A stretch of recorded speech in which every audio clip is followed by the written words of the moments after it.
Welcome to Africadeo, the educational platform dedicated to the full history of Africa. Here, every story reveals a truth, every image revives a memory, and every episode takes you deep into the civilizations that shaped humanity. Get ready to discover Africa like never before. Feel free to like the video, and if you're new to the channel, don't forget to subscribe and activate the notification bell so you don't miss any of our upcoming videos. Queen Pokou, the founder of a people, West Africa before modern borders. Long before modern borders were drawn on maps, West Africa was a vast and interconnected world shaped by powerful kingdoms, ancient trade routes, and deeply rooted spiritual traditions. These societies were not isolated. They communicated through diplomacy, commerce, and shared cultural systems that structured daily life and political authority. Across forests and savannas, kingdoms rose and flourished, governed by complex institutions based on oral law, ancestral legitimacy, and collective responsibility. Power was not arbitrary. It was embedded in cosmology, lineage, and balance between the visible and invisible worlds. Within this historical landscape emerged the Akan world, a vast cultural area spanning present-day Ghana and Côte d'Ivoire. The Akan peoples were known for their mastery of gold, their sophisticated political systems, and a defining principle that shaped their societies: matrilineal descent. In this world, lineage passed through women. Authority, memory, and legitimacy were preserved through the maternal line. Women were not excluded from power, they were central to it. It is from this civilization that the story of Queen Pokou begins, birth of an Ashanti princess.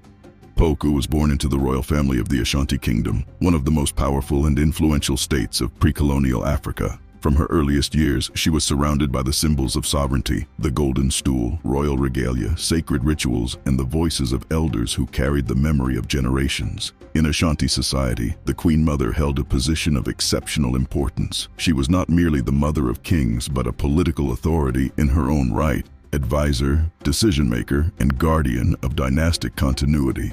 Pokou was raised within this tradition. She was taught to understand the weight of words, the importance of restraint, and the responsibility that came with leadership. She learned that ruling was not about domination, but about preservation of people, traditions, and harmony. Her education was both political and spiritual.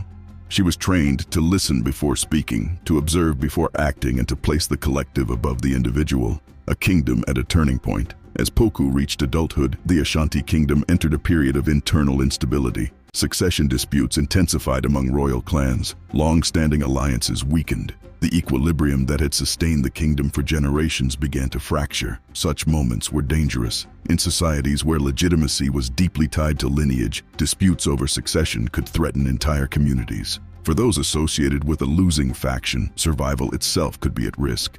Pokou found herself at the center of this turbulence. Her lineage, her supporters, and her future were all in danger. The decision she faced was stark and unforgiving. To remain meant confrontation, possible elimination, and the destruction of her people. To leave meant exile, uncertainty, and the abandonment of everything familiar. It was a choice between two unknowns. The decision to leave. Pokou chose exile. This decision was not taken lightly, nor was it made alone. Around her gathered men and women, elders and children, warriors and artisans. These were not merely followers, but families bound by loyalty, trust, and shared destiny. They carried with them sacred objects, ancestral symbols, and the memory of their origins. The journey ahead was uncertain, but the alternative was annihilation. The migration began. The group moved through dense forests, crossed savannas, and entered territories both unfamiliar and hostile. Hunger, fatigue, and fear accompanied them at every step. Yet Pokou continued forward, driven by a single conviction: the survival of her people was worth any hardship. Leadership in this moment meant endurance, the impossible obstacle. After weeks of relentless travel, the group reached a natural barrier of overwhelming scale. Before them lay a vast river, swollen by seasonal rains, violent and unpredictable. There was no visible crossing, no boats, no safe passage. Behind them, danger closed in. Their pursuers were approaching. Time was running out. Panic spread among the people. Mothers clutched their children. Elders fell silent. The river stood between life and destruction. Pokou turned to the spiritual guides and elders. In Akan tradition, moments of crisis required consultation with the unseen world. Rituals were performed. The ancestors were invoked. The response that came was devastating. the ultimate sacrifice. According to oral tradition, the forces of the invisible world demanded a sacrifice of incomparable value. Gold was insufficient, animals were insufficient, sacred objects were insufficient. What was demanded was the most precious thing Pokou possessed, her own child. Silence fell upon the group. The request defied human comprehension. Yet Pokou understood that the future of an entire people depended on this decision. Leadership demanded the unthinkable. In an act that transcends reason, she accepted the sacrifice. The child was offered, and according to the legend, the waters calmed. A passage formed. The people crossed the river and reached the opposite shore. When the crossing was complete, Pokou collapsed. From her grief rose a cry filled with pain and meaning. Baoulé, the child is dead. From this cry was born the name Baoule. From tragedy to founding myth. This story is not merely a tale of loss. It is a founding myth, a narrative designed to carry meaning across generations. Some historians interpret the sacrifice as symbolic, representing the human cost of migration and survival. Others view it as a metaphor for irreversible choices made during times of crisis. Regardless of interpretation, the story expresses a universal truth.